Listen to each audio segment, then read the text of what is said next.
Tonight, the Middle East is on a knife's edge. Hundreds of ballistic missiles are still being fired by Iran in response to Israel's preemptive strikes on Tehran, which targeted residential areas and the underground nuclear facility at Natanz, killing at least 70 people, including several of Iran's top military commanders.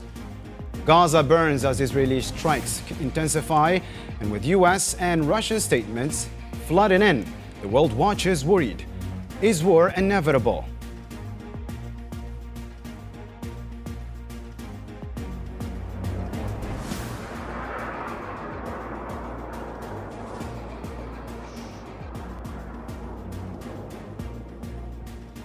Good evening and welcome to this live special coverage on All 24 News. I'm your host Islam Said. In Algiers, the Middle East is bracing for what may be one of the most explosive confrontations in recent times. In the past 24 hours, the Zionist entity has launched a dramatic series of airstrikes on Iranian military and nuclear sites, including the Natanz facility. Iranian leadership has already started retaliation in response, and the region is now spiraling into a dangerous unknown. The world is reacting. Washington says it wasn't involved, while Moscow warns of a blatant breach of international law. Meanwhile, air raid sirens are wailing in northern occupying Israel. Gaza is under heavy bombardment, and protesters across Iran and beyond are shouting, "Death to Israel, death to America." What's behind this escalation? Who stands to gain or lose in the regional war? And can diplomacy catch up to missiles before it is too late? We'll answer these questions right after this. In a major escalation of hostilities, the Zionist forces carried out a series of precision strikes on Iranian nuclear facilities and military installations early Friday, killing at least 20 high-ranking officers and scientists. The operation involved the combination of airstrikes and covert operations targeting nuclear research facilities, with initial reports suggesting damage to uranium enrichment infrastructure, but also hit military command centers and key bases linked to Iran's Islamic Revolutionary Guard Corps, as well as the assassination of key figures that included at least 5 senior nuclear scientists and multiple Revolutionary Guard commanders involved in the strategic weapons program. Last night, we witnessed the savage aggression of the criminal Zionist regime against Iran and other cities in our country, an attack that led to the martyrdom of a number of children and women, innocent civilians, military commanders, and nuclear scientists. Sources indicate that the strikes were highly coordinated, using advanced intelligence and possibly cyber warfare to disable air defenses before the physical attack. Iranian state media confirmed the attacks but downplayed the extent of damage. Iran's Supreme Leader Ayatollah Khamenei affirmed in a statement that the Zionist entity initiated a war and it will not be allowed to do hit-and-run attacks without grave consequences.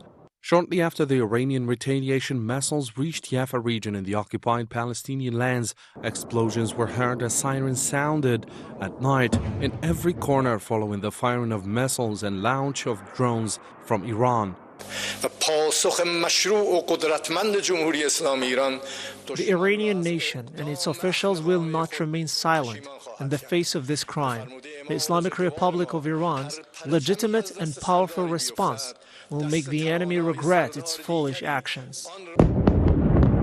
Iran's state news agency IRNA revealed that hundreds of ballistic missiles had been launched in retaliation for the Zionist's biggest ever attacks on Iran, blasting Iran's huge underground nuclear. However, the Iranian response is still ongoing as officials promised that the retaliation would be more than proportionate against the Zionist occupation. According to the expert in Middle East, Bilal Saab, the Zionist attack on Iran is not just aimed at striking nuclear sites, but also to wage a sustained campaign to destabilize the Iranian regime. I think there's a deeper strategic motive there. I think they see an opportunity to not just go after nuclear sites, but to wage a sustained campaign that seeks to destabilize the regime. So I think they understand quite clearly that they can't go after every single nuclear site, because some of those sites, like Fordo, for example, which is buried underground, they don't have the means to actually destroy it. So for them, the best case scenario is to try to actually go after the people who manage those nuclear sites, as opposed to go after the substance itself, which is the enriched uranium. And again, Bilal Saab also confirmed that the Zionist attack cannot be carried out without the American consent. Let's take a listen again. I can't imagine the Israelis doing something like this without the Americans knowing about it. I'm pretty sure that they gave them a heads up. But publicly speaking, you heard what Marco Rubio said, the Secretary of State, that the Israelis launched a unilateral strike against the Iranians. They're sort of trying to distance themselves from it. I'm pretty sure behind the scenes, there's a high level of coordination between the two sides. To break it all down, we're joined by three top voices who will help us unpack this dangerous moment. Joining me live from California, we have Dr. Hamoud Saleh, Associate Dean and Professor of Political Science at California State University. He's a renowned expert in U.S. foreign policy and Middle East diplomacy. From New York, Mr. Mohammed Chris Sassi, geopolitical and financial analyst, well-versed in the strategic calculus between global powers and regional actors. And from France, Mr. Abdelnour Toumi, seasoned political analyst and columnist with a keen focus on Arab affairs and international law. Gentlemen, thank you all for being with us today. Good evening, and hi everybody. Thank you for the invite again. Thank you. Let me start with you, Dr. Hamoud Saleh. I want to, Israel calls this a preemptive strike. Iran calls it an act of war.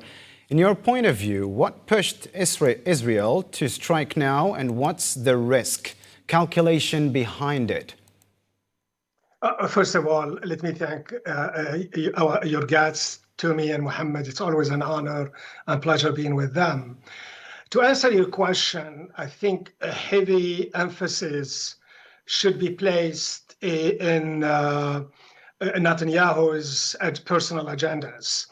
Historically, if we are to look at this, just days ago, the Knesset voted on a first reading round to remove itself from the Knesset, the members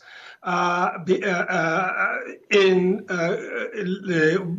taking away confidence in Netanyahu's regime or government. That sets for 2 more rounds of voting, and if those 2 and 3 rounds happened and it continues to vote, the parliament or the Knesset vote in as a majority, the Netanyahu's government is gone. So this is a very serious matter, and so it could also be used to explain why Netanyahu attacked at this moment. The second, if we put this in a little bit longer perspectives, for weeks, months, we have the Gaza situation, the atrocities, the violation of basic human rights. There is an anger in the international community pushing Israel to provide humanitarian assistance.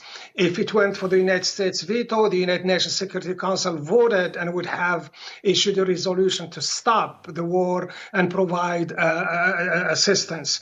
If you look at even the President Trump has his own agenda. Today, we're witnessing huge demonstrations all over in major cities in the United States, and against his policy of immigration and so on. So there is the personal agenda that is at stake here, and Netanyahu has been using that to get away with murder. Thank you, Mr. Hamoud Saleh. Let me turn to you, Mr. Toumi. Iran's leadership has stricken back, vowing further retaliation, and the streets of Tehran are boiling right now. So how much of this is political theater, and how much further escalation should we realistically expect? Is Iran's leadership under increased pressure domestically or forcing a strong external response? Good evening, and thank you for having me on the show. And also, I have this special greeting to my dear friends, Dr. Serhi and Mr. Sassi. It's always a pleasure and honor to share the panel with them. As far as your question goes, it is, in fact, we are in an unprecedented moment, and it's a shift in this crisis, actually, that is provoked by the war criminal Netanyahu, who has been looking for this opportunity since day one of his carnage. This carnage is going on the Palestinians in Gaza Strip, and also it's his actually strategic objective to drag the West and go after Iran. It is important, and why this is important, it is unprecedented. It is the first time, it's about war.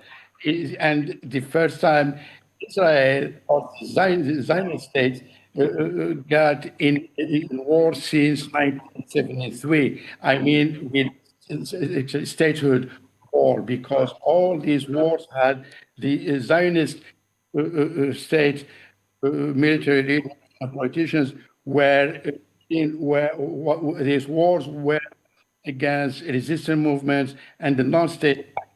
So this is why here we are, and as I stated, in unprecedented moment, and in the region is boiling and is heading into the unknown. So for the Iranians, actually, it's a historic moment for the Iranian regime, because actually they did find out it's not a matter of the nuclear program. It's an existential issue because the war criminal Netanyahu, and actually he has this green light from the US. Not only, by the way, it's not from the President Donald Trump, actually by the newcomers who have these, again, who share this strategic objective for regime change in Iran.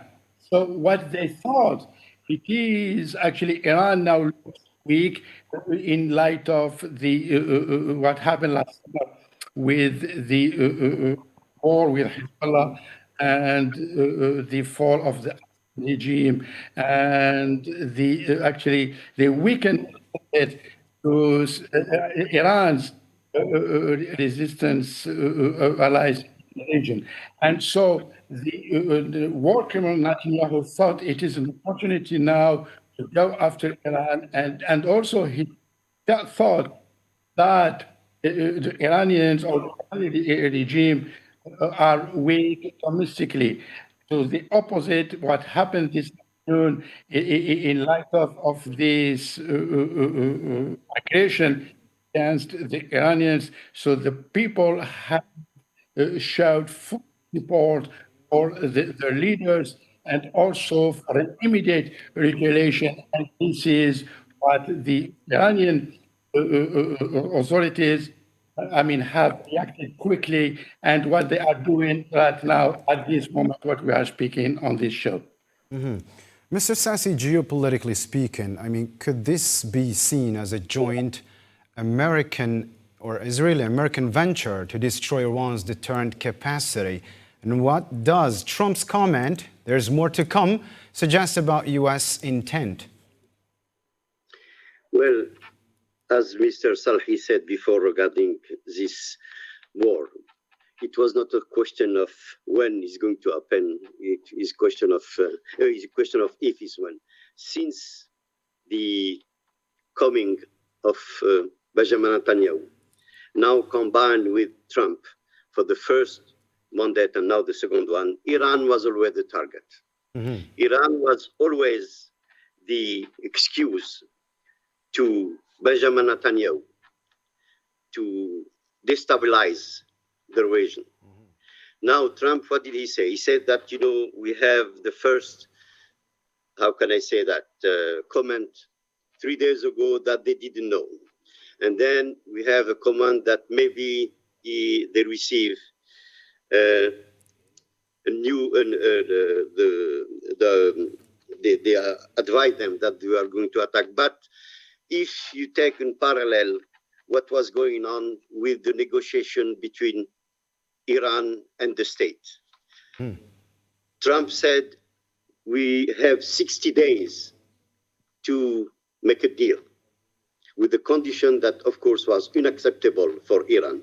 And now on the 61 day, exactly 61 days later, we have this attack on Iran by 200 plane and all this destruction in of course, the target was the nuclear, which is, by the way, regarding the convention, they don't supposed to do that. But anyway, they did it.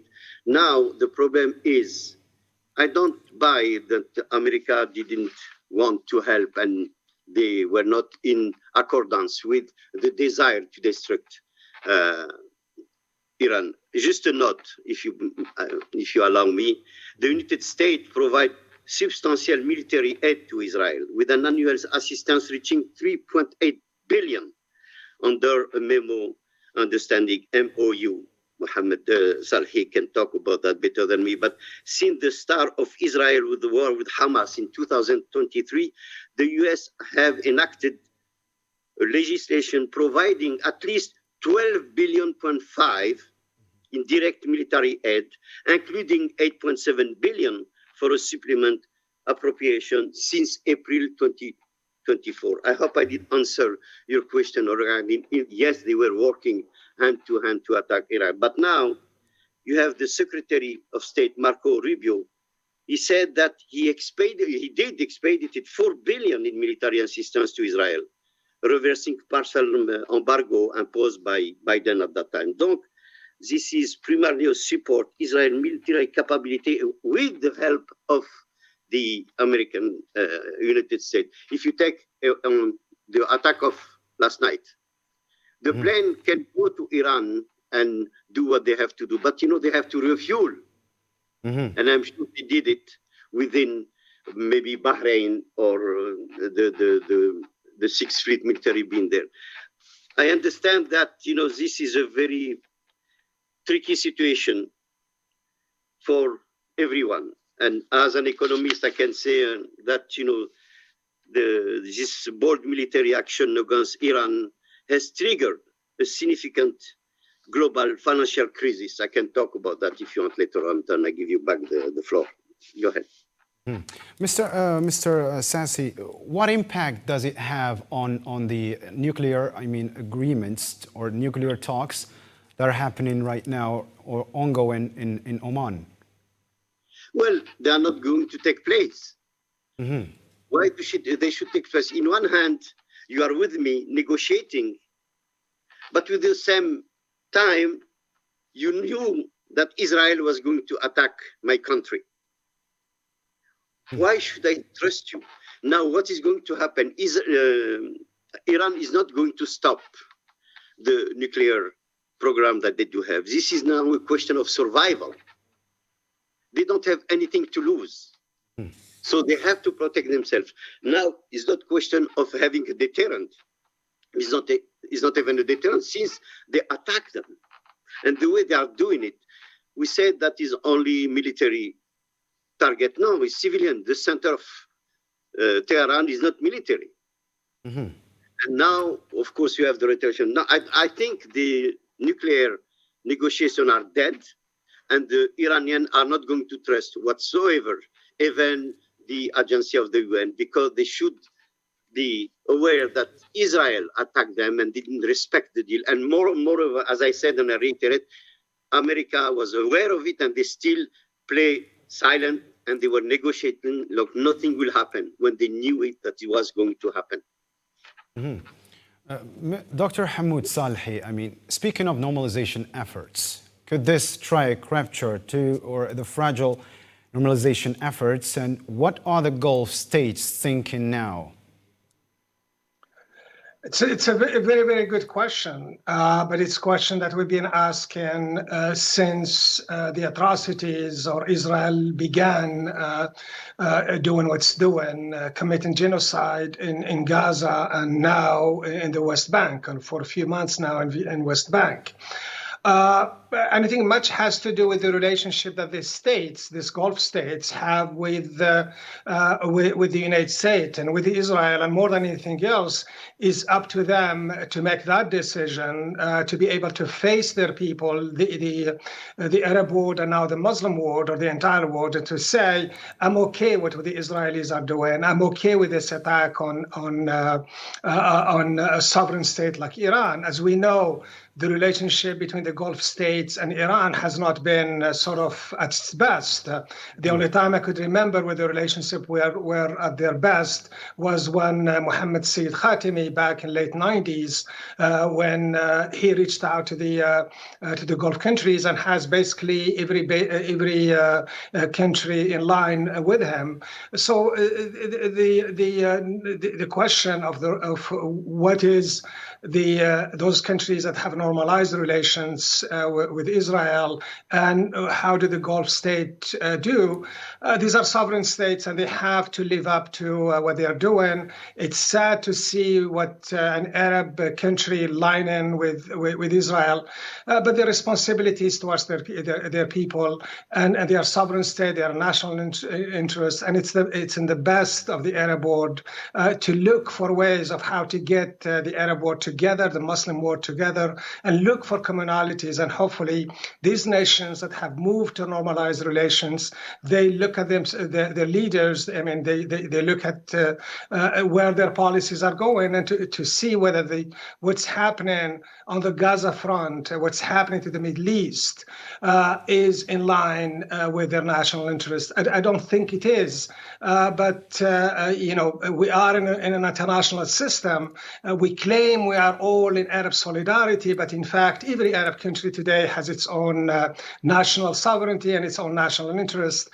So yeah, I hope I give you the answer, but the long short of it is we are going to be remembered. History will remember us. The people of the region will remember what's happening. And this, it's a historical phase, and it will pass one day. But it's very, very important that countries began and sort of start to rethink their philosophy and to place the Palestinian issue at the center of their cause, and that Iran is not the enemy, it's the Israel that is. Mm-hmm. Mr. Abdel Noor Toumi, I mean, speaking of normalization efforts, could this ignite popular unrest? I mean, or unrest in the Arab states, where some governments have normalized ties already with the Zionist entity? Actually, speaking of normalization, there is no such a normalization. What Israelis are looking, what the war criminal Netanyahu, and also even the US President Donald Trump, who actually they joined together. I mean, they have the same objective when it comes to their relations with the Arabs and their policies in the region. It's one word, it's about capitulation. Because we saw how this actually war criminal Benjamin Netanyahu, when he speaks about security, he never mentioned about the security of the other party. He speaks only about the security of the Zionist state. So at this point, actually, and we don't know. I mean, these fast and developments that are taking place and that are shaping also the parameters of these geopolitics determinants in the region. But now, I mean, how can a country, an Arab country, dares to speak and to normalize with, again, the butcher who has been butchering, I mean, 2 million Palestinians in Gaza City, and actually annexation process and acculturation processes are taking place in the West Bank. So And also, actually, all above this, they don't believe in such a thing. It calls Palestine and Palestinian people who have the right for self-determination and to live freely on their land. I mean, do you think that these governments can now reconsider, reconsider the normalization ties with the Zionist occupation? I don't think so. Because in the end of the day, especially what is taking place today, and again, as I said, it's a shift in the Iran's in the region, and also the conflictual relations between Iran and the Zionist state. So even the Arabs, actually Arab countries, are very, very nervous, and they are actually. But I guess, Mr. Abdel Nourtoum, I guess this attack by the Zionist occupation on Iran will, affect the whole region, don't you think? It does, and its repercussion. It's all about. It's really the domino effect, and this is why now what those Arab countries. And there is Turkey also is playing a major role, but especially the Arabs. Needs to have an integral military policy, and also to have a coherent policy when it comes to this issue, because the Palestinian question, it's not just a banal question. It's a serious, it's a matter question. It's the heart of the Arab nations together. Leaders, elite, politicians, and the masses. So this is why speaking today about normalization is no sense. Mm-hmm. Thank you, Mr. Abdel Nourtoumi. Thank you, Mr. Hamoud Saleh and Mr. Sassi. We'll be back to you. We'll go back to you shortly.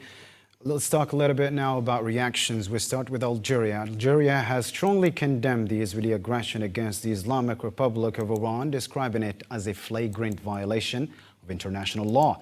In a statement issued by the Ministry of Foreign Affairs, Algeria emphasized that such attacks are only possible due to the impunity and unconditional support Israel receives. The statement also warned against the dangerous repercussions of Israel's aggression and aggressive policies, calling on the international community and especially the UN Security Council to assume its responsibilities in maintaining peace and security and to put an end to Israeli actions that threaten the stability of the region. As diplomats scramble to contain the fallout, the UN Security Council held an emergency session at Iran's request. Algeria's permanent representative to the UN, Ammar Benjama, stressed that the preemptive attack against military and civilian infrastructure in Iran are flagrant violation of international law and the UN Charter. We are now faced again with the serious and deliberate act of aggression. The Israeli army have launched coordinated strikes on the territory of Iran, targeting both military and civilian infrastructure. These actions are not only unprovoked and unjustifiable. They constitute a flagrant violation of international law, a violation of the Charter of the United Nations. Benjama added that Israel is sowing chaos in the entire region by targeting several countries such as Palestine, Lebanon, Syria, and Yemen, a conduct unworthy of a member of the United Nations. Israel is sowing chaos throughout the region, throughout the Middle East. Its conduct is unworthy of a member of the United Nations. We are witnessing a repeated act of aggression, the bombing of the Lebanese capital, the occupation of new territories in Syria, in Lebanon, in Palestine, and repeated violation of Syrian sovereignty. including abduction of civilians, as occurred just yesterday. Let me start with you again, Mr. Hamoud Salhi. Algeria has always pleaded for peace and stability in the Middle East region and has always condemned the Zionist occupation's violation or violence and aggression against the countries of the region as well. So what role do you think can Algerian diplomacy in this case play in easing the tension, notably through its seat in the UN Security Council? I think the Algerian ambassador, Amar Al-Jama, set the tone what to expect of the Algerian diplomatic mission in New York and throughout the world. He was very clear in calling what Israel is, a nation that has no sort of consideration for a human being, a nation that engaged in unprovoked actions and does the killing. It's in chaos where it seems it can do anything. And previously, and we've seen this on numerous occasions, where the Algerian ambassadors has called for the reform of the international system. And Algeria led several efforts to ensure that the system is fair. And it's not today's action. It's well ingrained in the Algerian spirit of supporting nations that strive to be independent. The question of the Western Sahara is a good example of that. The Palestinians' right to statehood. All of this are in clear, in line what the Algerian mission and Algeria as a country has done. The position that the president Abdelmajid Tebboune, when he called the normalization by now well-known name, stressing the need to revise their position, when Algeria brought everybody in the Arab League and looking for ways to gather the Arab world in unity, and the role that it has played during this last year and a half, or over a year now, over less than 2 years, I should say, during its mission, are all examples that illustrates and demonstrate how Algerians are very keen as a principle, leading a principled foreign policy. So I expect the Algerian mission to continue on the path that the ambassador has told us. Most likely there will be initiative in the United Nations Security Council to hold Israel responsible for its doing, because in the end this is a clear violation of international law, and certainly this thing has to stop at one point or another. Israel cannot continue doing what's doing without seeing some kind of sort of repercussion. But again, we're looking at Israel, but also there is what is behind the United States that seems to be, that is doing exactly what doesn't serve its role as a superpower, a country that is supposed to respect international law and lead international law, a country that claims to be the leader of the free world, where, it's like, the French, when they were in Algeria, they were on the one hand having their own French human rights, whatever, republic laws or revolutions, while denying the same right to the Algerians in Algeria. It's the same thing. The Western man these days, or the Western society, seems to look at the nations like Palestine, Western Sahara, and other places as people that do not have don't have the right to live, and they are better. So the Algerians will continue to set the stage for ensuring that we reach an international law that respects a human being, regardless of their color or their background or wherever they come from. And I think the speech that the ambassador gave set the stage for us to expect Algeria to continue on that path, ensuring that the culprits are brought to justice or to international law. Mm-hmm. Yeah, speaking of international law, Mr. Sassi, Algeria's permanent representative to the UN, Amar bin Jama, stressed in his speech earlier today that Israel's attack against Iran is a violation of the international law and UN Charter. Could the UN Security Council intervene to stop Israel's attacks? Well, I'm going to be very blank with my answer. Israel never respected any resolution of the UN. And the only time it was President Carter who didn't raise the veto regarding this famous one, the comparationism and racism. It was reversed later on. So the international law, does it still matter? I don't think so.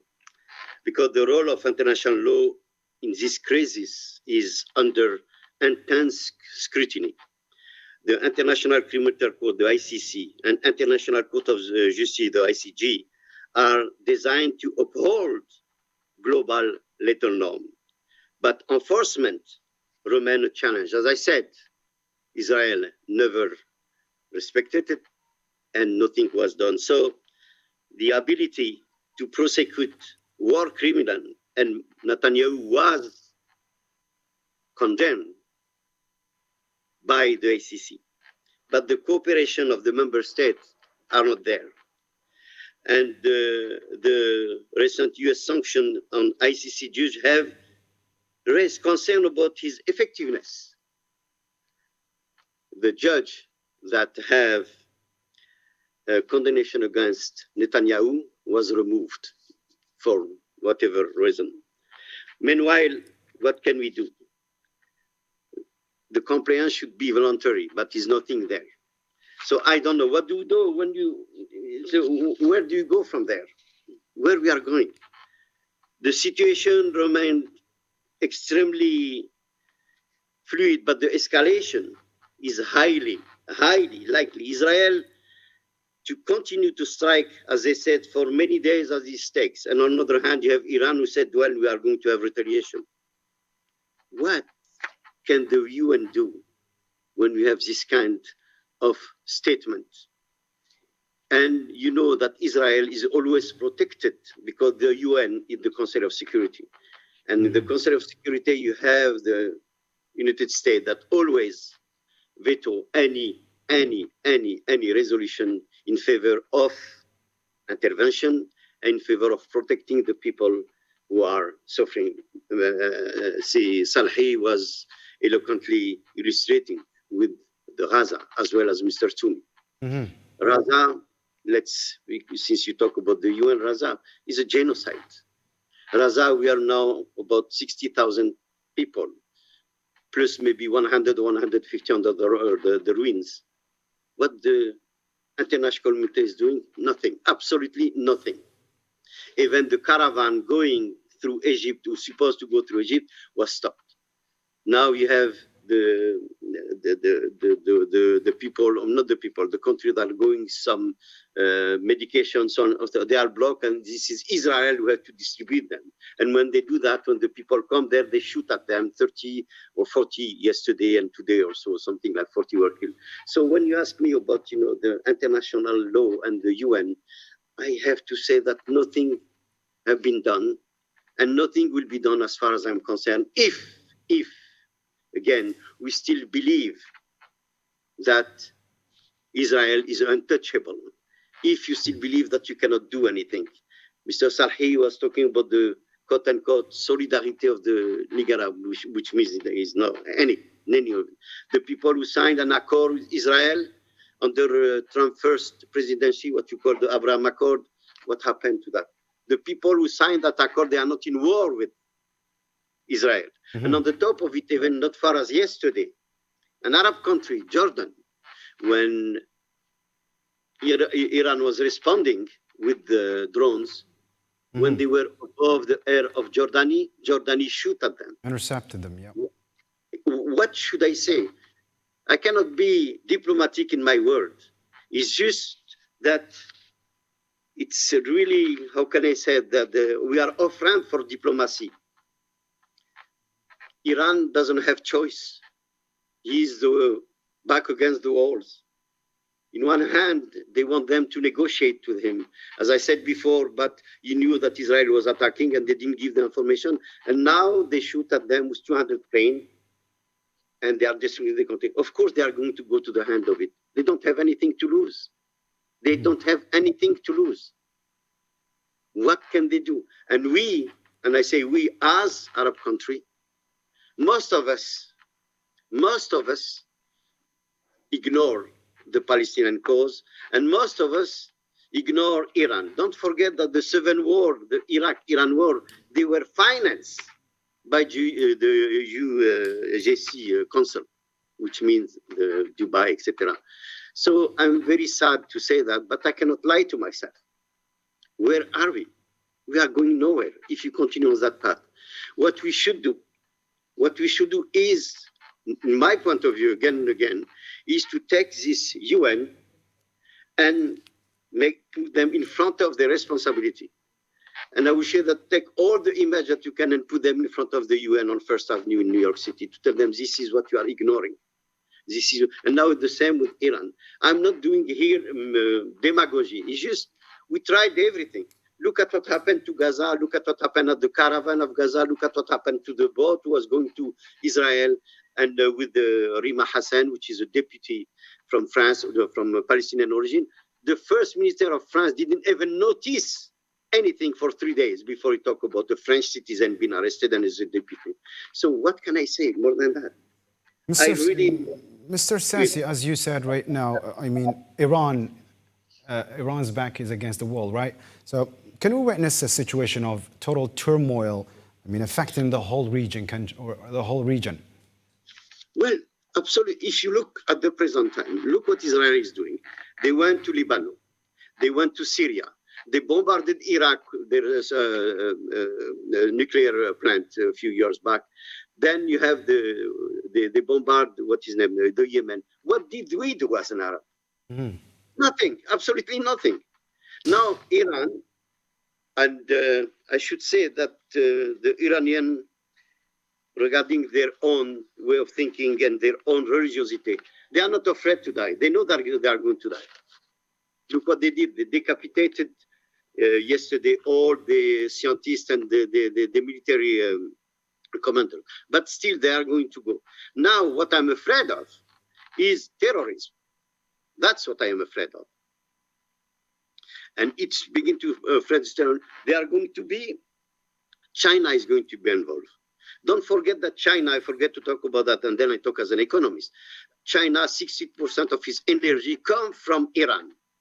And America destroyed Iraq because of its energy. Do you think China will think twice before they protect it also? Specifically when China did the accord between Iran and Saudi Arabia a few months back.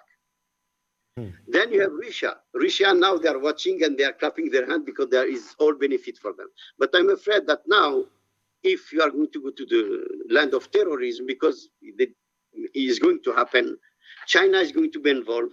The fleet of China is over there, which they never did it before, and they are standing by. Why? Because America and Israel, they want this World War III. And we are on the way, except that now, the country have maybe not the nuclear power, but they have missile with nuclear ogive on it. So maybe I am painting a black tableau, as we said in French, but I cannot lie to myself anymore. I used to hope. You know, I give you an example. I go to the UN for the Sahrawi, and I'm doing it for 27 years. And the UN, each and every time they have a resolution, is never respected. Why? Because of France or because of America. Again and again, because of the interest. And who is being all this? I was thinking that trade will liberate the country. But even trade now, when you have a boycott in Iran, what kind of liberation you are going to have economically? We talk about economically now. I was going to tell you, I can give you a few numbers about economics. You have in Europe, you have the commercial aircraft now, the airline. You have the barrel of petrol now. You have the experience, even Israel now, their money decline. Everybody is going to be touched by this. Until when? Until when? Should you go back to World War I and World War II and look at the rest of the world? They were all because of economics. But here, what can you do? I'm sorry, maybe I take too long. It's fine, it's fine. Thank you so much, Dr. Sassi. Now, let's take a closer look to the reactions around the world. Voices of concern and condemnation are growing by the hour, with the international powers calling for calm and restraint. Let's follow this report.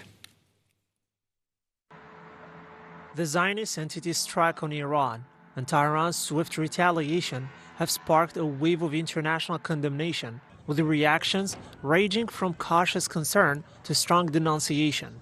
Across the globe, world powers are urging restraint and warning against a dangerous regional escalation. UN Secretary General Antonio Guterres expressed grave concern, particularly over the targeting of nuclear facilities, which he warned could have catastrophic consequences for global security.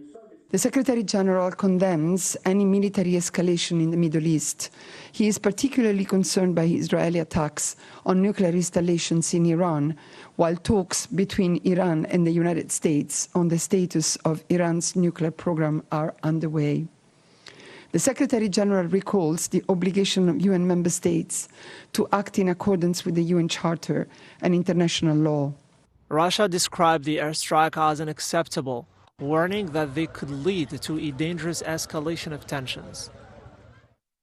Президент Путин в режиме реального времени. President Putin is receiving a real-time update on the evolving situation in the region through the Ministry of Defense, the Foreign Intelligence Service, and the Ministry of Foreign Affairs. Russia is concerned and condemns the sharp escalation of tensions.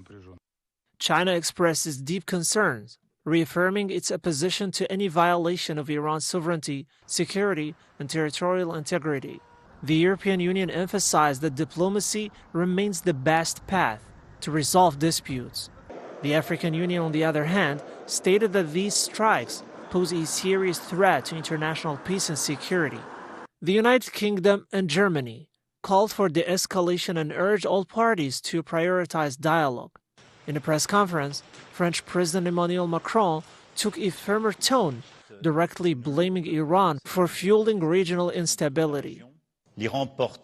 Iran bears a heavy responsibility for the destabilization of the entire region. It has supported Hamas, Hezbollah, and the Houthis, welcomed the terrorist attack of October the 7th, following which 50 compatriots lost their lives, and is still holding 2 French hostages, Cécile Collet and Jacques Paris. And I want to reiterate to their families our solidarity and our determination to secure their release. In the Arab world and the Middle East, countries like Saudi Arabia, Qatar, the Sultanate of Oman, and Turkey responded firmly. Riyadh and Doha emphasized the responsibility of international community and the UN Security Council to immediately end this aggression. Moscow tells the Zionist entity responsible for the escalation and its consequences. Ankara, on the other hand, condemned the strikes by Netanyahu's government, accusing it of fueling instability across the region. This series of international reactions reflects growing concern about Middle East stability and highlights the urgent need for diplomatic solutions to prevent an uncontrollable escalation of the conflict. And joining me now in the studio are two prominent economic experts. Mr. Idir Sassi, international expert in economy and finance. Great to have you with us, sir. Thank you. Good evening. Good evening. And we have as well Mr. Monsef Boudarba, economic expert. Thank you for joining us today, sir. Thank you for the invitation. Good evening for all. So I'll be back to you shortly. Yes. I mean, let me ask you this, Dr. Salhi. Let's talk about a little bit about Washington. Secretary of State Marco Rubio says the U.S. wasn't involved, but warns Iran not to touch American bases. Is that a genuine neutrality, I mean, according to your point of view, or strategic ambiguity? It's neither. I think it's a statement. I guess we discussed this clear. yesterday. Yes, maybe we'll add something to it. Yeah, it is very, very clear that the United States is siding with Israel, and basically it is telling Israel, look, or Iran, look, we're letting Israel do what it wants to do. They talk to us, and this action is done by their own. But as we mentioned before, it's a matter of semantic. The United States is providing all the intelligence, everything it wants to do. Israel has it.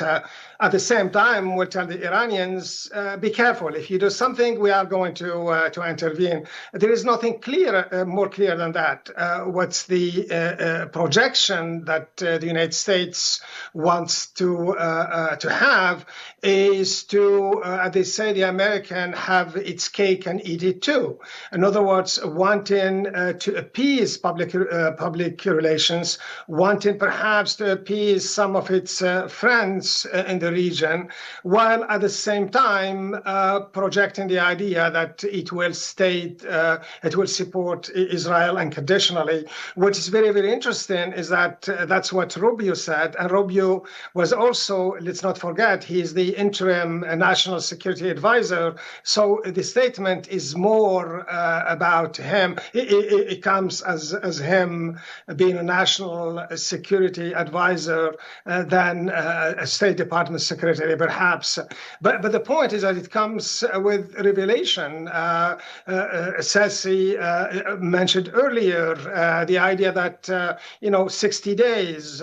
Trump gave the Iranians 60 days to sign the treaty, and on 61 day or 61st day, he did what he did. We know very well. About 2 weeks ago, there were reports that Israel was preparing for this.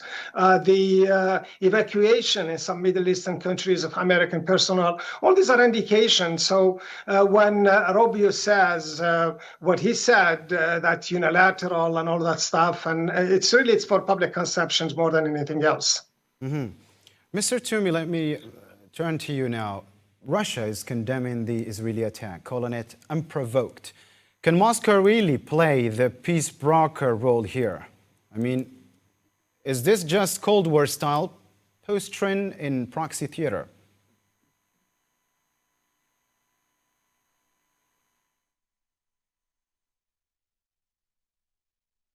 Mr. Toomey? Okay, I guess we have a technical problem here. Let me turn back to our guests in the studio. Could be the same question. Well, we're talking here about international reactions about the Israeli strikes against Iran. I mean, Russia is condemning the Israeli attack, calling it unprovoked. I mean, can Moscow really play the peace broker here? Or is this just a Cold War style in a proxy theater? I mean, let me start with you, Mr. Idersis. Yeah, definitely. We saw today the reaction of international community was all the same words about the international law. Israel is doing things which are totally not respecting the rules, the international rules. But I saw also a declaration from a Russian official saying we will not interfere. We will not take the part with the Iranian defense for now. Just 2 words about this issue, because I'm observing the reactions. Why? Because from economy point of view, the reaction will, of course, give us the visibility what will happen in terms of economic issue, probable risk in terms of economy. And as today, as this hour, the talk is about Israel strike. It's something provoked by Israel. But when it became Israel defense, the story will be different. At this level, the U.S. didn't interfere. I mean, of course, the professor was talking about the intelligence, etc., which is clearly so a fact. But Israel has no capability to destroy nuclear facilities of Iran, for example. And at this level, we saw that there is casualties among civilians. Exactly. There is an area of discussion because Donald Trump gave to the Iranian authorities 2 months before the end of last year, and they were talking about negotiation, etc. And no, at this hour, at this time, there is no reaction from the partner, which is NATO and US, against Iran. And the coming hours, we will see what will really happen on the ground, and maybe the reaction of China and Russia. Mr. Bodarba, I mean, speaking about this conflict, do you think that this conflict itself distract, Iranian strike or attention, from Ukraine and weaken the Western, let's say, front? Well, let me tell you first that this is a redistribution of cards, because as you may know, the Ukrainian war has shown us the importance of Russia, like say Mr. Sassi, and the importance of China, and the change of between the Democrats and the Republicans in the U.S. Things are moving, things are changing directions, and I think what is happening in the region is not something which is unweighted. It was probably well prepared by the Israelis. They know what they're doing, and they're teasing the regime of Iran, because this is a long story with Iran. The rivalry in the region between Saudi Arabia and Iran is something that we all know here in Algeria. So I think the redistribution of cards is taking place now, and I am sure that there will be an end in favor of the changing of power sides. So now it's a question of alliance. Is Russia going to choose between Israel or Iran? We don't know, because Russia has good relations with Israel, in particular Mr. Putin. So Russia also has changed. Mr. Trump. What interest do you think does Russia have with the Zionist occupation? Well, it's a game of power in the region, because, as you may know, it's all related to the economics resources. Basically, it's the war for oil and the war for the power taking place in the seas. You have a lot of seas, you have a lot of access to critical areas, you have a lot of interests, and I think Russia is playing now an international role. We are used that Russia is always pulling back from conflicts, but I think now, beginning from the Ukrainian, we watch Russia getting into the international relations and the crisis. So I think also Trump is also, as you may know, Trump is a champion of no war. I think Israel is pushing the US to get involved in the war. This is an engrenage, if you can allow me the expression, which is a diplomatic, upgrading of the tension. So I don't know how it's going to come out with, but I'm sure there will be big changes in the region. And this is happening after the trip of Mr. Trump in the region, which has been sold out with, a lot of investments from American companies, and with a lot of economic exchanges with Saudi Arabia, Qatar, and United Arab Emirates. So I think we have to be very careful with the near future at the beginning, and we have to keep an eye for what's going to happen the day after. And I'm sure it will be interesting to follow all this. Thank you, Mr. Bodarba. I'll go back to you, Mr. Toumi, now. A missile, as we speak, that fell next to the Ministry of Defense in Tel Aviv. I mean, does this show how precise Iran's attacks are? I'm sorry, Islam. I'm having actually sound problem. Would you repeat the question, please? Okay. I didn't hear the question correctly. As we speak, Iran is still hammering down the Zionist occupation with hundreds of missiles. A missile fell next to the Ministry of Defense in Tel Aviv.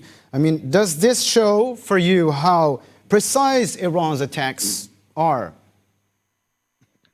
Actually, it is, and as I stated earlier in the show, actually, it's a matter of death or life for the Iranian regime, because it is now, it has become clear, it's an existential issue for the Iranians, and this is why they didn't wait too long, like what happened last fall, and they waited too long, and then there were some questions actually about the credibility of the Iranians. This time it's another story, and it is, in fact, it's a shift, and actually it's a new day. Actually, it's the June 13, 2025. It's actually a milestone in the conflict between the Zionist states and the Iranians on one hand, and the entire geopolitics and geoeconomics in the region.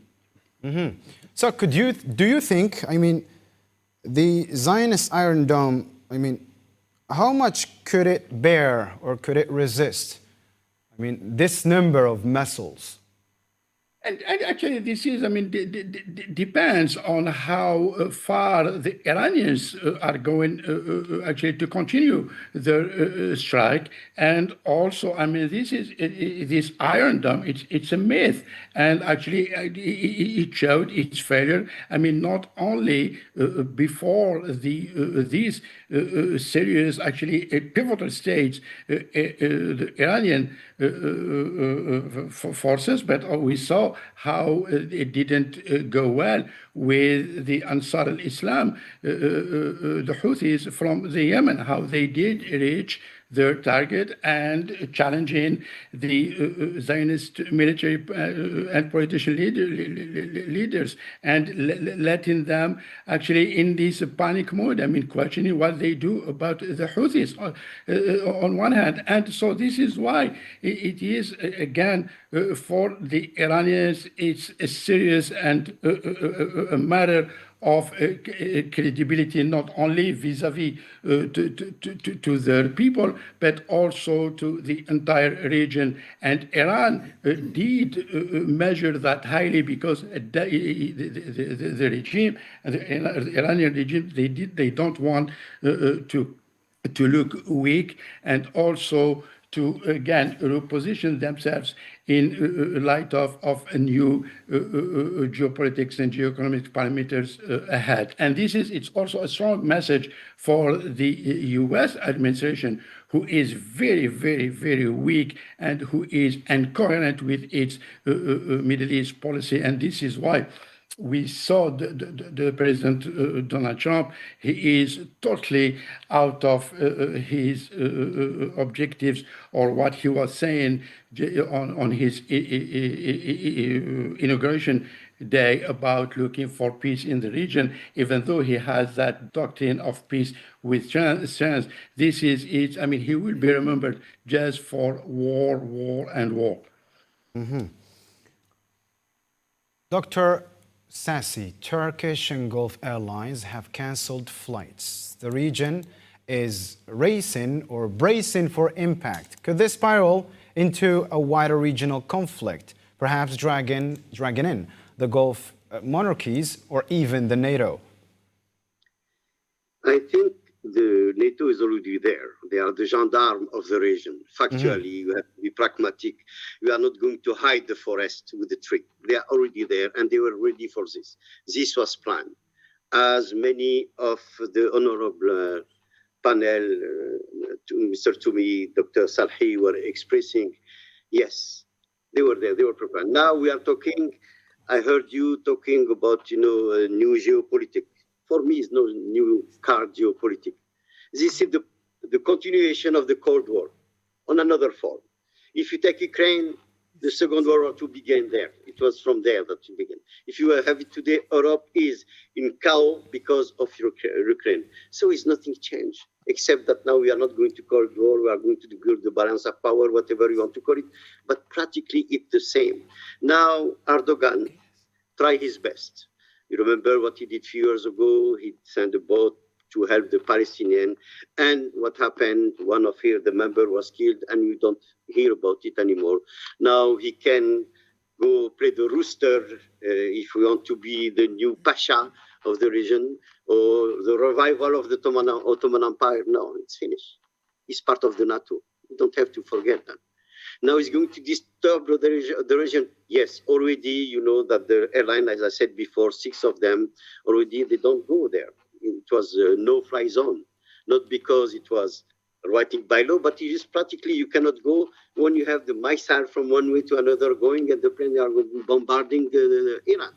Now, my question is, when you talk about geopolitics, what kind of geopolitics you are going to have? Everything is because of the trade of the oil. As I said before, Iraq was invaded because they want to preserve the source of energy. I'm talking about the American. Now the American, they have everybody. You have all the lackey of the region there. You take Egypt, you take Jordani, you take Dubai, the Emirate Arab, so on and so forth. If tomorrow America, specifically, for example, for Saudi Arabia, cut the protection that they have, this mantle of friendship, they are going to be slaughtered by their own people. So now what remains to us, and this is the question that I'm asking. I'm not talking about geopolitics. I'm not talking about the trade, so on and so forth. Where the dignity of the human being. Your question about Erdogan, yes, he's moving a lot, brushing a lot of air, but what did he do? What did he do? What did he deliver to help Gaza? What did he do to deliver the Houthis? What did he do to deliver all the Iraqis, so on and so forth? And I can, Turkey I went in the camp over there when it was the Syria problem. He have a camp, it was more than 1 million Syrians in his country. He didn't use them because of humanitarian. He's not an altruist. It was just because you have to have a level of politics. If you don't help me, if you don't give me the money, I'm going to let them go. They are going to go to Europe and they are going to do whatever they want to do over there.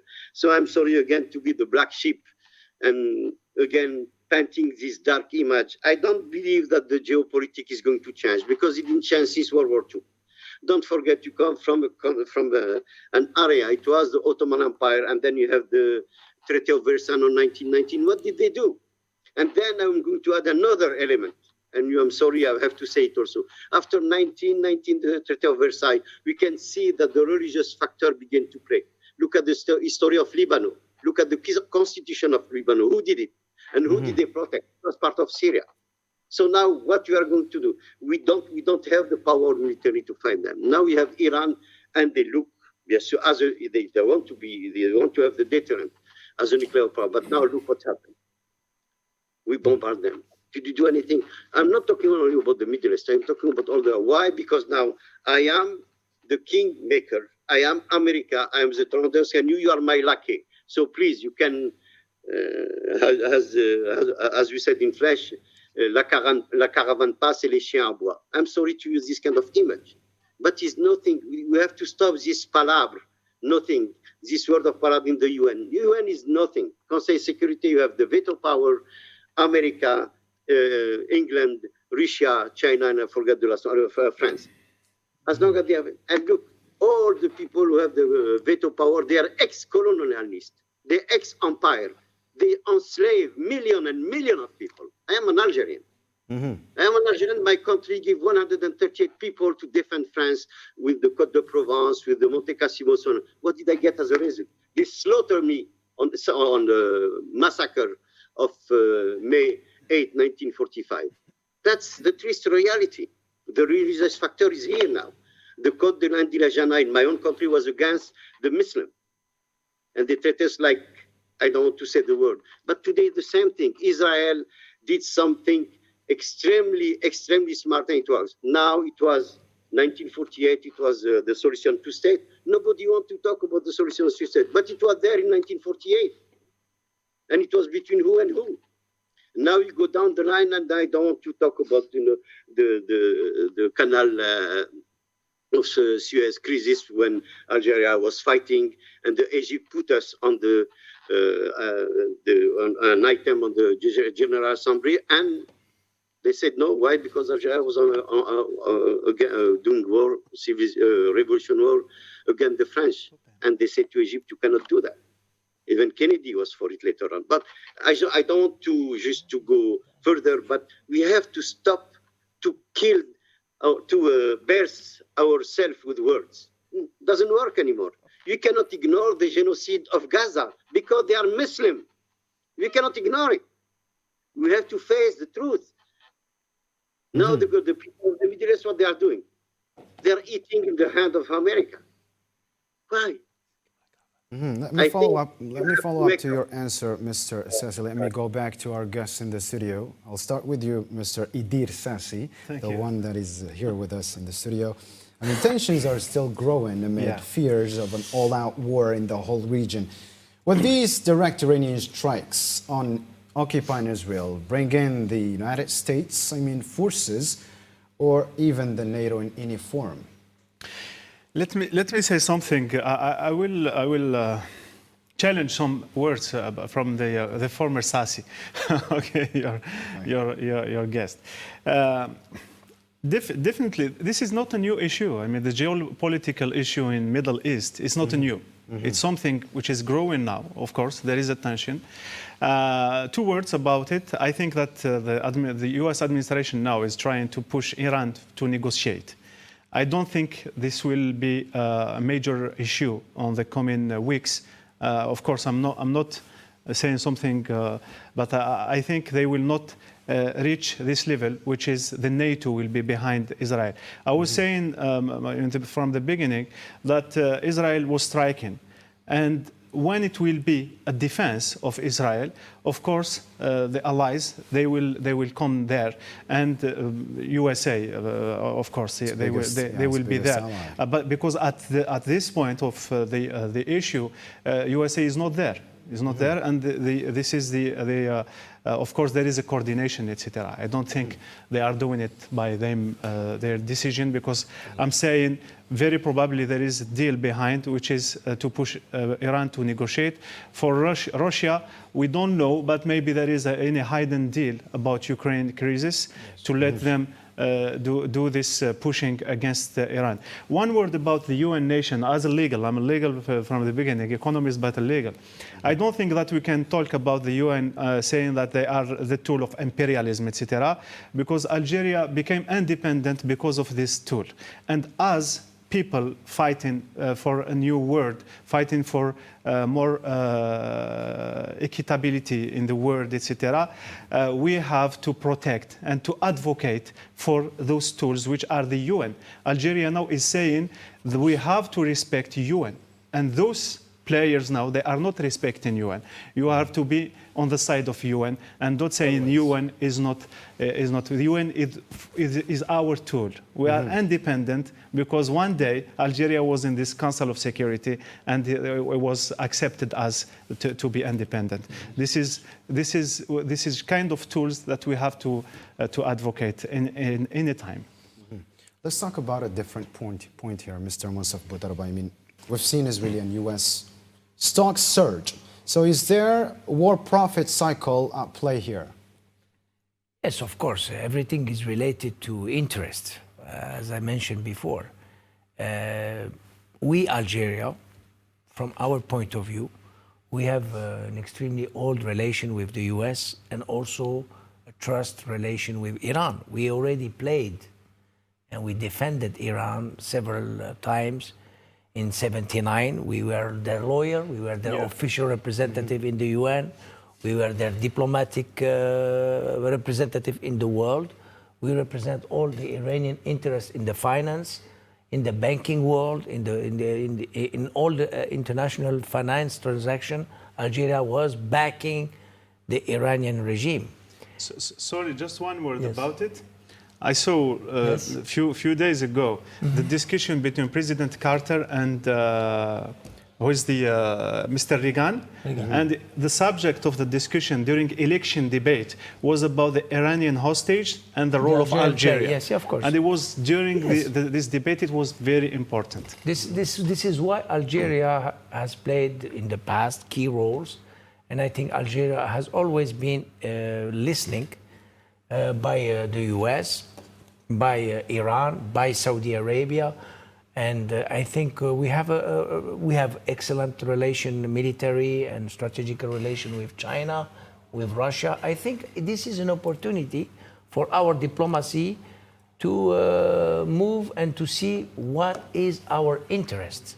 Because let me tell you, and I talk under his control, that after all these things will finish one day, I am definitely sure that things are going to change for everybody, for Saudi Arabia, for Turkey. Mr. Sassi he mentioned about Turkey. Turkey also has a key role. They will play a role in the end of the war. Maybe not today, because they are asking themselves. But Turkey is also a big player in the region. Yeah.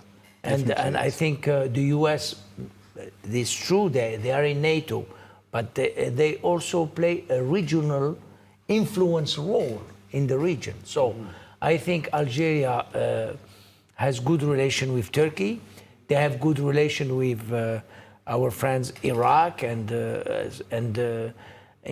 some Arab countries. I think it is maybe opportunity to move and to go and check up where is our interest. Here again, let me insist you that things are going to change radically.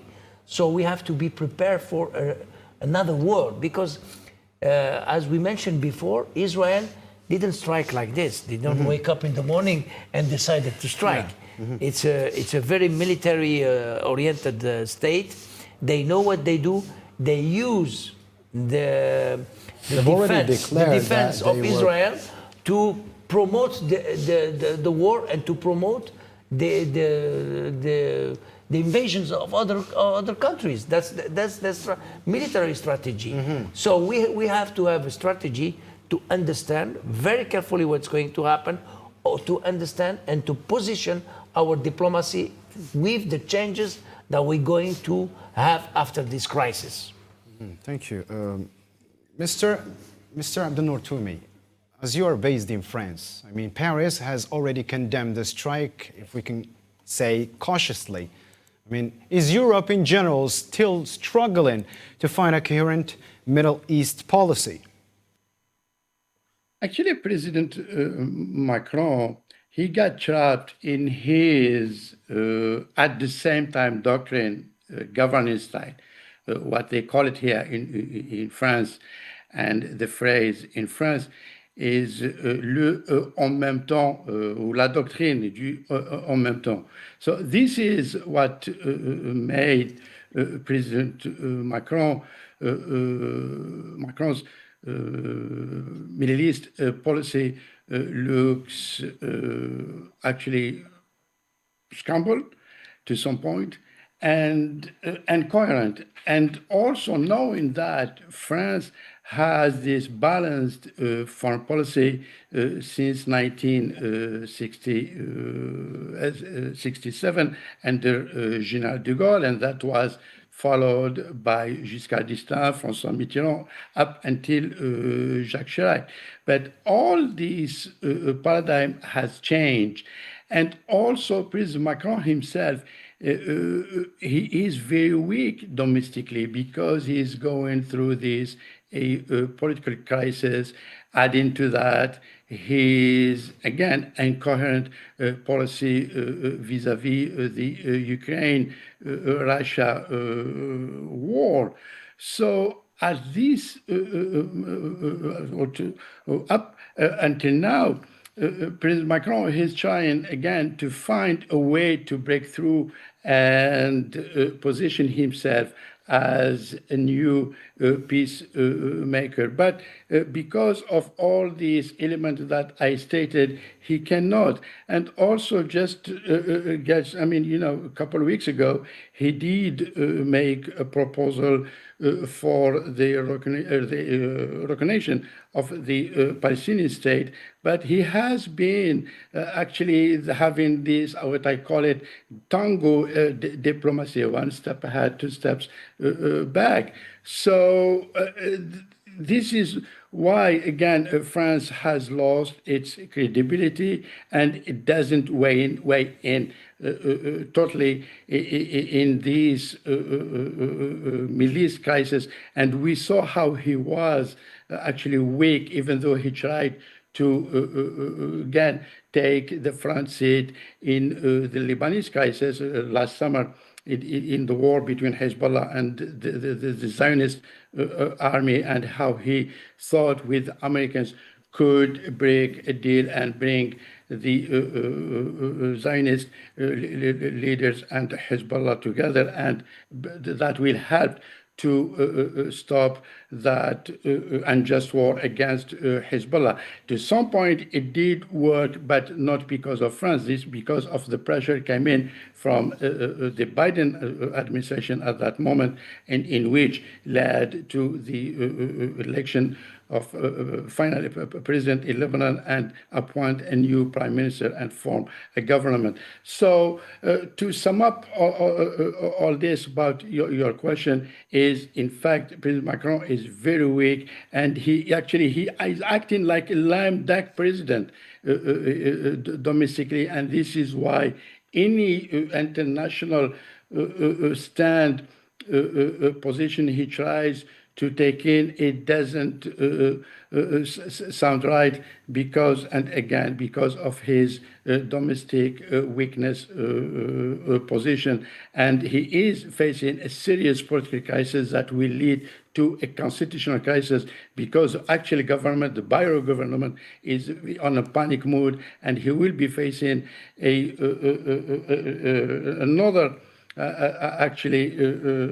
hosted confidence vote in the Law Chamber, in the French Parliament, Law Chamber, National Assembly next fall over the budget. And all this, again, we say all politics is local, and it is, in fact, it's local, and we know how domestic politics affects foreign policy.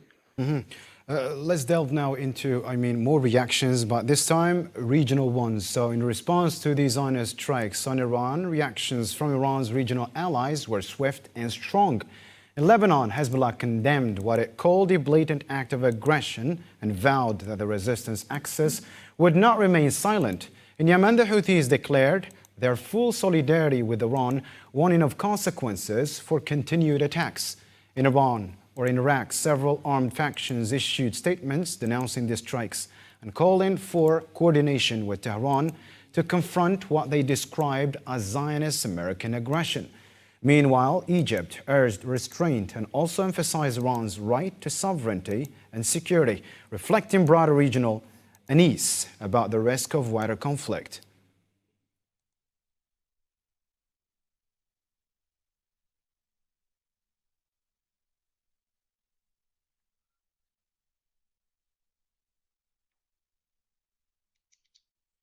Mr. Hamoud Salhi, Iran has strong allies in the region, from Hezbollah to the Houthis.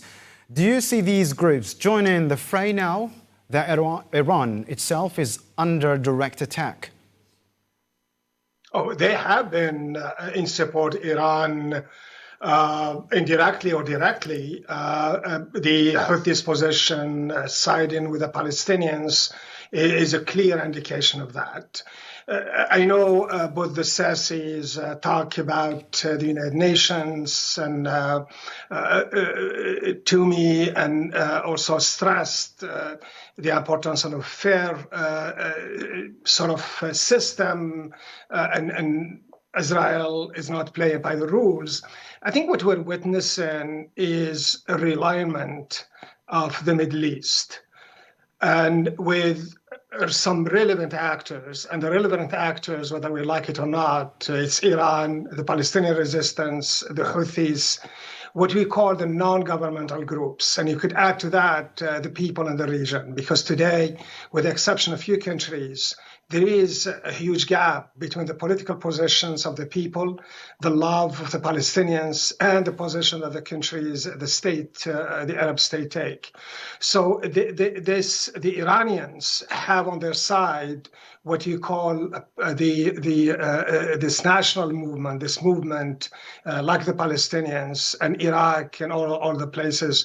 This is on one side, but then you have on the other side those who are allied, whether indirectly or directly, with the United States and Israel, those countries that normalize the relations. But some countries have sort of tried to be in the middle. And that too is very, very difficult to judge. So this realignment on the Middle East will have severe consequences. And as we've seen today, actually you could see it how we portray this latest sort of aggression of Israelis. And I will not name the station, but just in the last hour, as we were talking, and I have some of my TV station on, the narrative, how it's representing the Iranian response or retaliation against the Israelis, we could see that we start to undermine that resistance with other stations that are sort of siding with the Houthis and others, highlighting the importance of the Iran. And the idea that there are some people in the Middle East today don't want Iran to be successful in its attack or perceived as retaliating in force against the Israelis. And you see it by how the current event, just this hours, how it's being portrayed. One side continuously sort of highlighting what the Iranians are doing or attacking the impact and the Jewish states, and the other emphasizing or undermining those attacks to minimizing the Iranian force. And that speaks to how our part of the region, or this region of the world, is looking at the world order, and what Sassy, who is in the studio, a pleasure meeting you. We're so good with our old Sassy in New York, so we don't know you yet, but hopefully we'll be friends. So Sassy's point that, the Middle East is not the way we see it will change is right on there. And that's why the Houthis, all these groups, are going to be very instrumental. But more than anything else, the undercurrent, what we see in the Arab world streets, I mean, when you talk about people coming together, rallying for the Palestinians, the solidarity groups all over the world, that's a huge, huge impact. And just a last point to see how, we talk about the international law, and I understand, Sassy, lack of faith in the United Nations and so on and so forth. Mr. Hamoud Salhi, thank you for these insights. Let me go back to you in a bit. Mr. Idris Sassy, economically speaking, war means uncertainty. Oil markets, supply chains, inflation. What do we expect if this escalates into a regional showdown? Okay. There is, we are at the stage of the beginning. We are observing. I was saying during your last question, this is not a new emerging risk, which means this is an existing risk. The geopolitical issue in the Middle East is something that the international business is dealing with. Okay, there is two possibilities. The fact that a lot of observers, maybe they are saying it will take a few weeks, and the reaction will be not impact the supply chain. Even I saw a few hours ago that the Iranian, they start stopping ships, etc., in the Hormuz area. Exactly. That actually Iran, I don't think that Iran will target some energy facilities, because they can. They can target Iraq facilities or Qatar facilities or Arabi Saudi facilities. Exactly. Oil and gas facilities, the crude. Iran or the Zionist occupation? No, Iran. Iran, they can target the energy facilities to create, the escalation, because chaos. The nightmare of the U.S. now is the increase of the crude, the oil and gas, because it's something that can impact very negatively the U.S. economy and overall the world economy. And the first possibility, it will calm down on the coming weeks. And the impact is medium. There is no really a big problem. Even we saw the increase of prices. There is another, the worst case. The worst case, I saw a report from JP Morgan this morning. They are saying that the petrol can reach $130 for the barrel. The worst case is about, I was saying that Iran will target energy facilities and they will stop shipment, and it will be a war. If we will be on this case, then the impact is the increase of the barrel. If the barrel will increase as a producers, as Algerian, this may be good for our medium-term economy, but the impact will be negative because of the inflation. I think we will come back before the COVID issue. If you remember, we had a problem of shipment, and we have inflation. We had the same problem, which means the corporates, the governments, and the big companies, etc. They already have kind of immunities against those big issues. They have policies in place, and I think they can deal with this risk, which is inflation and petrol increase. Again, I don't think that the issue will increase. To follow up on your answer, Mr. Idrissesi, let's follow this report. Israel's military strike deep inside Iranian territory has sent shockwaves across global financial markets and reignited fears of a broader regional conflict. The Middle East, already a geopolitical tinderbox, is now at risk of full-scale escalation, with potentially devastating consequences for the global economy. An expansion of the conflict means it wouldn't be limited just to the area where it's currently happening. More than economic stability, I would focus on this, the possibility of the conflict spreading, leading to human casualties, and of course, the economic damage that would flow. In short, that's the real concern. Crude oil prices surged as much as 14%, the largest single-day move since Russia-Ukraine's war in 2022. Analysts warned prices could soar past $100 a barrel if Iran hits vital shipping lanes through the Strait of Hormuz, a route that carries nearly a fifth of the world's oil. Markets around the world have been rocked. Stocks tumbled across Europe, Asia, and the US, while investors fled to safe havens. Gold surged to near record highs. There will be a phase of more volatility to come. When you look at Israel media, then the fighting could last for like 2 weeks. So for investors, it will be this phase of 2 weeks of heightened volatility, of heightened losses in shares, in anything that has to do with risk. Especially also the Bitcoin, which has been praised as a safe haven, is also broadly in the red today. What we're seeing is that investors are buying gold. Gold is just shy of an all-time high. It has reached $3,500 an ounce, but it's just shy of that all-time high. So investors are going to safe havens and going out of risk, and that is going to last for roughly the next 2 weeks as we see the situation right now. Sectors most exposed to consumer confidence, like airlines, travel, and retail, have been among the worst hit. And with energy costs on the rise, the impact may soon be felt at the checkout. Developing countries could be hit hardest, with rising food and fuel prices threatening to deepen hardship and undo fragile post-pandemic recoveries. Inside Iran, the situation is dire. The currency has plunged, inflation is spiraling, and years of sanctions have left the economy increasingly isolated. Major economies in Asia, including China, India, and Japan, are now on alert. As energy-reliant nations, any prolonged disruption could choke supply chains and drive up import bills. The crisis adds another layer of uncertainty for investors already grappling with global inflation sluggish growth, and trade tensions sparked by US tariff policies. Yeah, investors have to deal with two hot wars between Ukraine and Russia, and now also between Israel and Iran. And at the same time, there's like a trade war or trade conflict, I would say. It's not really a war, but could be something that could escalate in the next weeks, because there is a deadline for the reciprocal tariffs that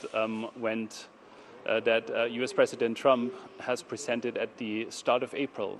Those are the two or three problems that the market needs to face. It's the two hot wars and also the trade conflict, and that's all at the same time, so that bodes not so well for risk sentiment. As the risk of broader conflict looms, the threat is no longer just military but deeply economic, with markets, energy flows, and global recovery hanging in the balance. In a world already on edge, one strike has reignited a crisis, and the countdown to containment has begun. And as we followed, through this report, Mr.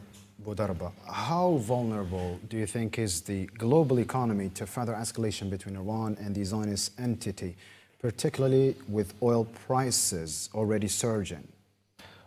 Well, as you may know, every crisis, it affects the oil prices. It will always increase, always.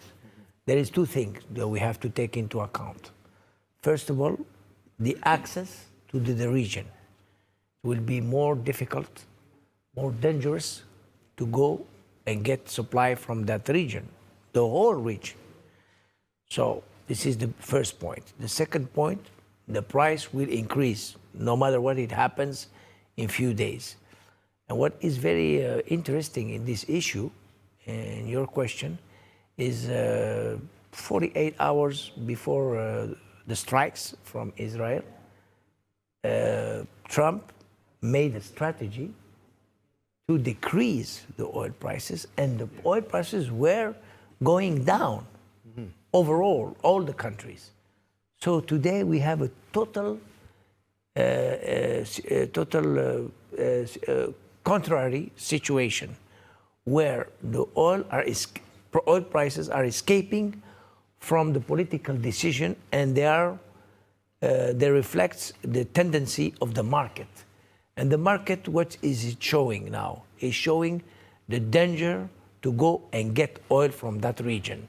So I think for Algeria, again, it's maybe an opportunity to think about how to position our market prices in our new clients. Because I think, let me tell you again, there will be big changes in the region, because going to get in a dangerous market is going to be more and more and more difficult for a consumer of oil and gas. Today, Algeria has, how you may know, the geostrategical position that led us, to position our oil and gas more faster and more easier, because we offer the same quality, the same prices for the clients that are used to go to that region. So I think this is the two major changes that we are expecting from this conflict.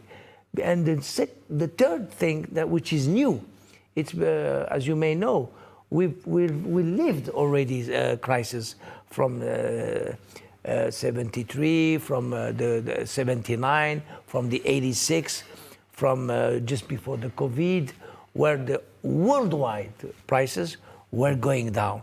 Now I think there will be, this is my think, I hope I'm not giving you a wrong news, yes, and so I think it will be two prices of oil.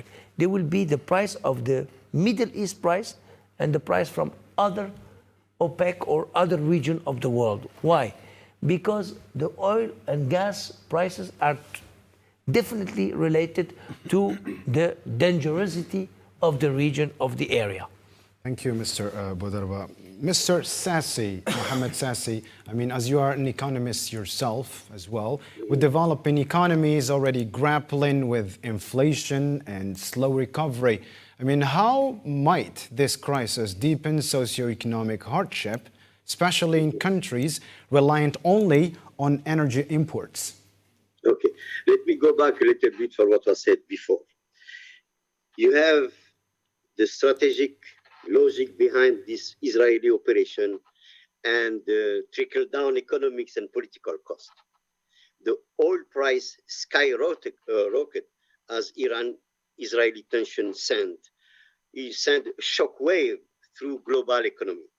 Israel's bold military action against Iran has triggered a significant uplevel in global financial market, igniting fears of a wider regional conflict that could severely disrupt crucial oil supply.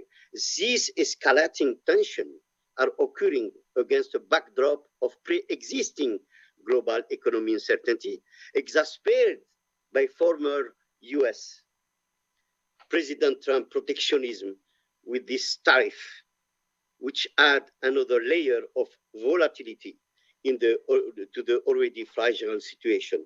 Then you have approximately 20% of the world's oil supply navigate through the strategic Strait of Hormuz, which lies on the coast of Iran, making it a highly vulnerable and crucial shock point in the global energy trade. And this is going to have a market turmoil. I don't think Iran will do anything because this is their lifeline. But you have to take it in economics. You have to take it in consideration.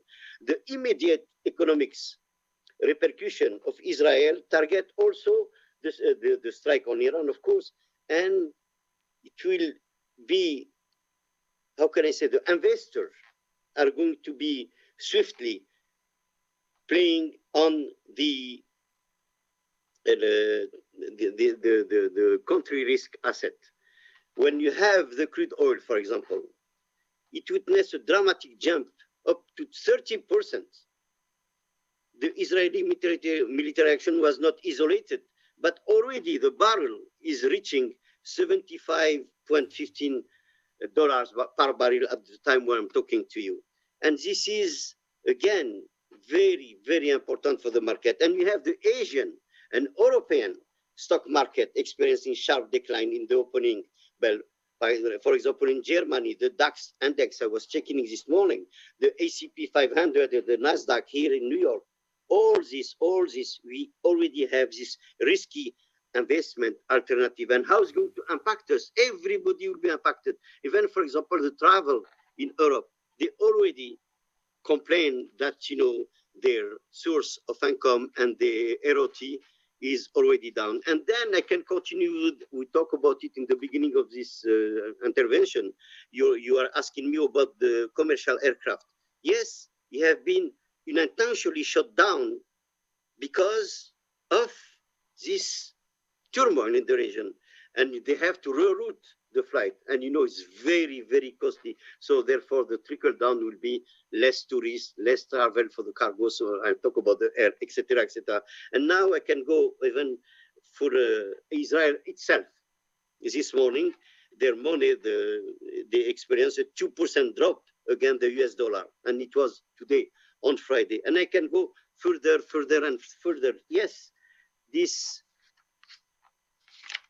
war is going to impact not only the Middle East, as you said before, and as Mansur was saying, in the vital global production region, but again and again, don't forget, Iran has the third largest oil, is the largest oil producer in the region after Saudi Arabia and Iran. Thank you, Mr.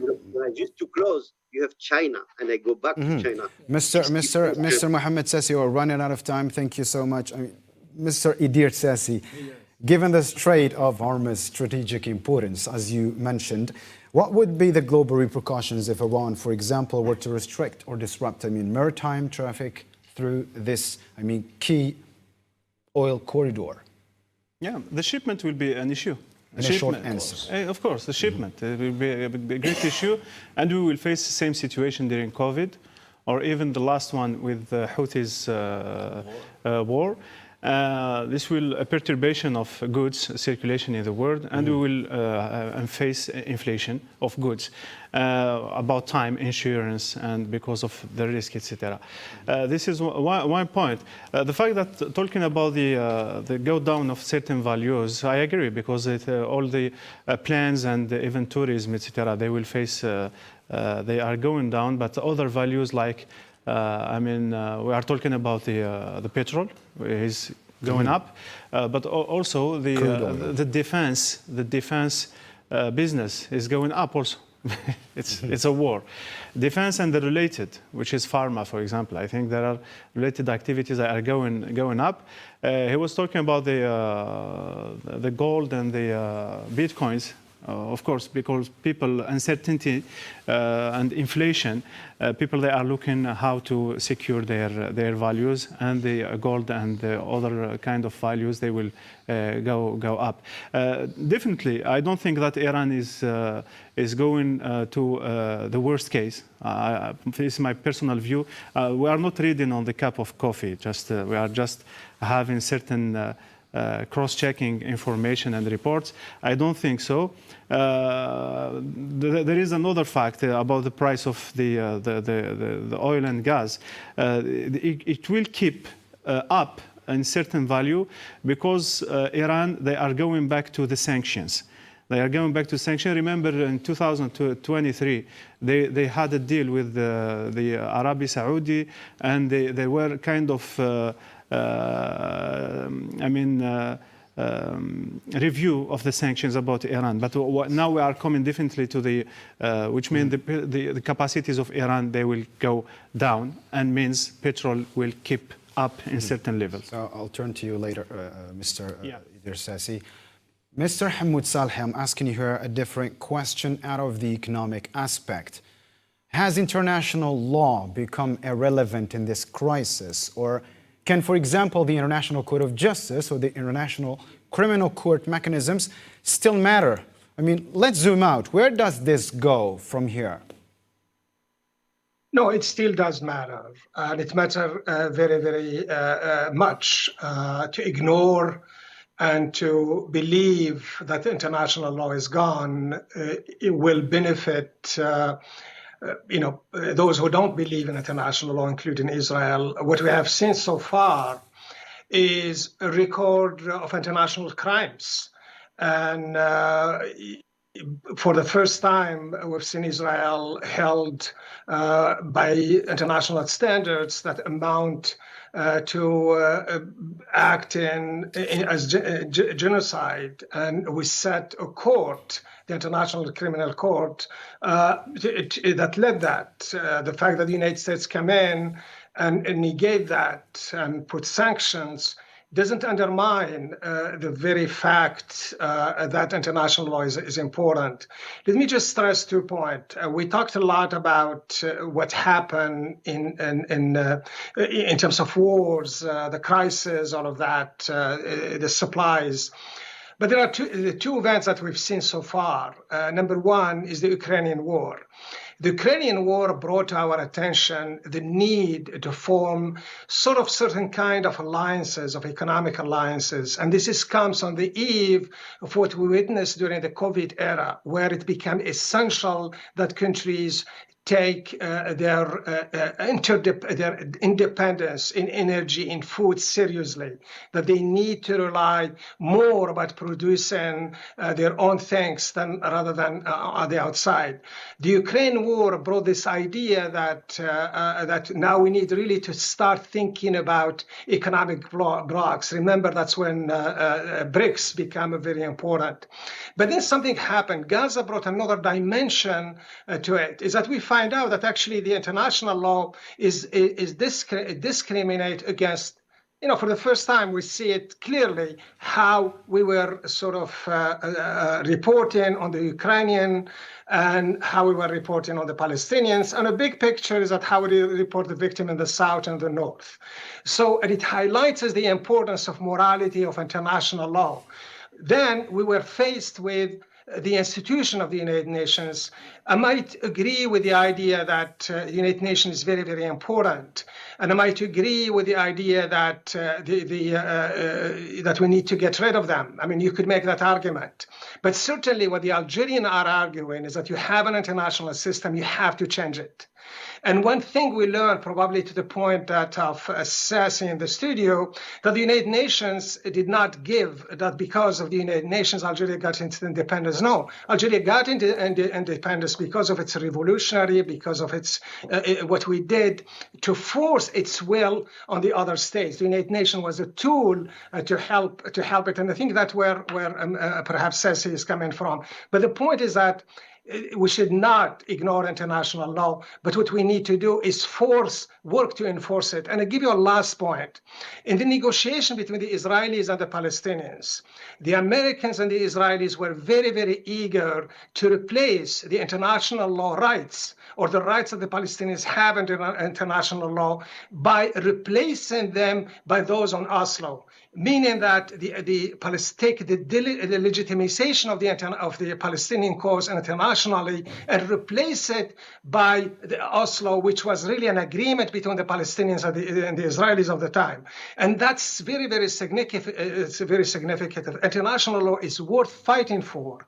And what we're doing at this point is putting records for later on to change it. Scientists will tell you that when you have so many mistakes, a new paradigm comes up. So once we've seen all the anomalies in international law, there is a point where it will be enough, and we have to revise this institution.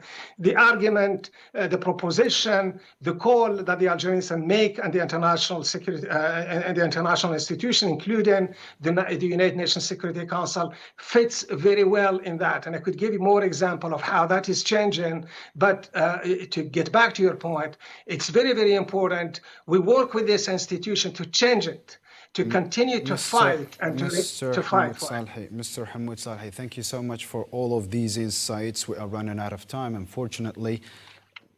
I mean, let me turn to Mr. Sassi. What's your take on this, Mr. Sassi? I mean, do you think that where does this go from here exactly?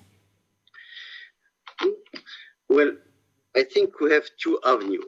Number one is to see if this escalation is going to continue the missile from in a very short answer, because we are not running out of time. Number one, if I would like to join you to, I think one of the panelists was saying, we have to find a moderator. The moderator should not be America. They are not.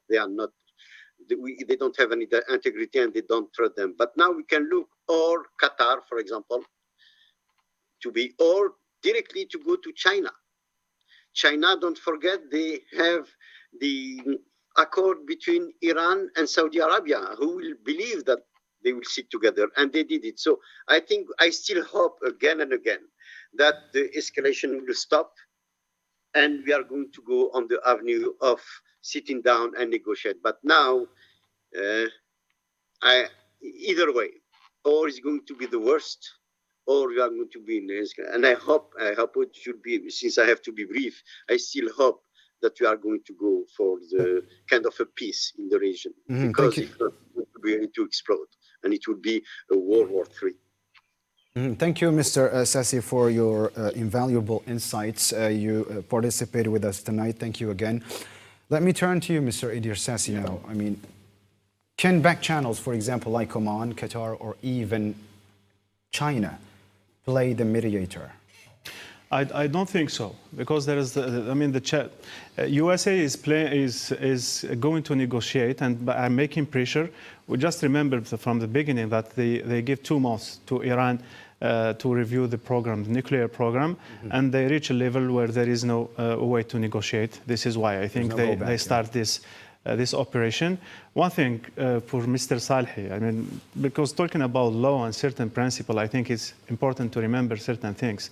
No one says that Algeria, break their independence from the Council of Security. The Council of Security is a mechanism which gives us the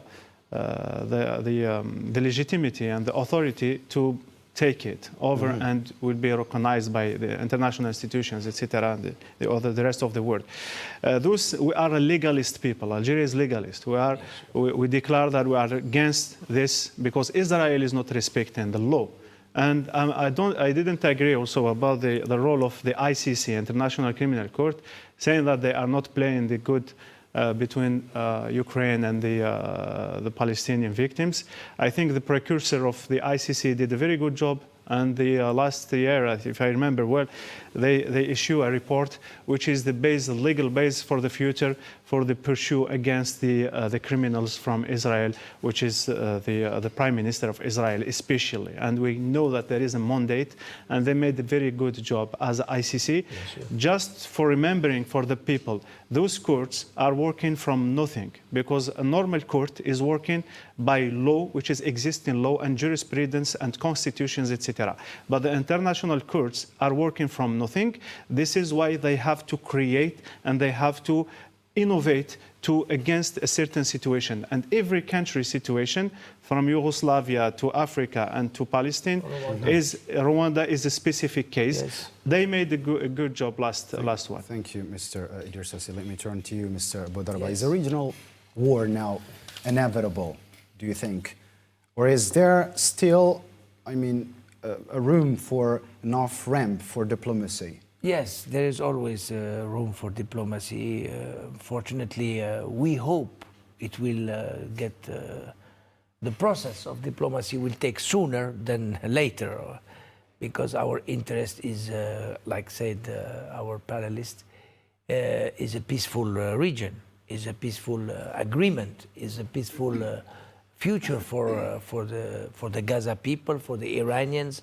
Every people has the right to live in their lands with respect to each other, and I think it's going to take, I think this time a little more time than usual, because it's more complicated since we don't realize, or we cannot see from today, I'm talking from today, the objective of the Israeli strategy. We cannot define if something is hidden behind this attack that we don't understand really the objective, so we cannot make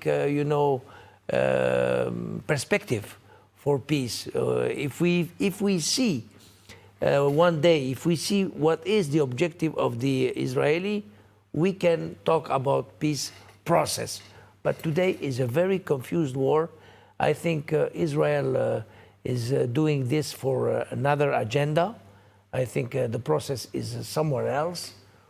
With whom, how long it's going to take, that are the questions for Algeria to be careful, to supervise, to always be on alert for to defend their interests, which is very important for the Algerian to be in the international, game, but with allies. We cannot go alone, and I hope Algeria has good friends in the international community. The United Nations, we play the different roles. We always have a negotiator status. We negotiate for other crises. Algeria has a good diplomacy, neutral diplomacy. They are very respected in the United Nations, from the US, from Russia, from China, from the European Union. I think this is the time for Algeria to play an international role. Thank you, Mr. Monsaf Boudarba. Unfortunately, we are running out of time. Thank you. Tonight, we've heard a sobering analysis from 5 seasoned minds, a moment of danger, diplomacy, economy, and decisions. The Middle East has seen many flashpoints, but this one may just redraw the lines entirely as we await Iran's next move and Israel's continued strikes. The question is no longer whether the conflict is regional, but whether the world can stop it from becoming global. Thank you, Mr. Hamoud Salhi, for all of your insights, Dr. Mohammed Sassi as well, and Mr. Abdel Noor Toumi, who left. Thank you again, dear guests, and special thanks also to our guests in the studio, Mr. Idir Sassi, Mr. Musaf Boudarba, for all of your insights. And to all our viewers, stay informed, stay safe, and stay tuned. From all of us here at All 24 News, I'm Islam Said. Good night.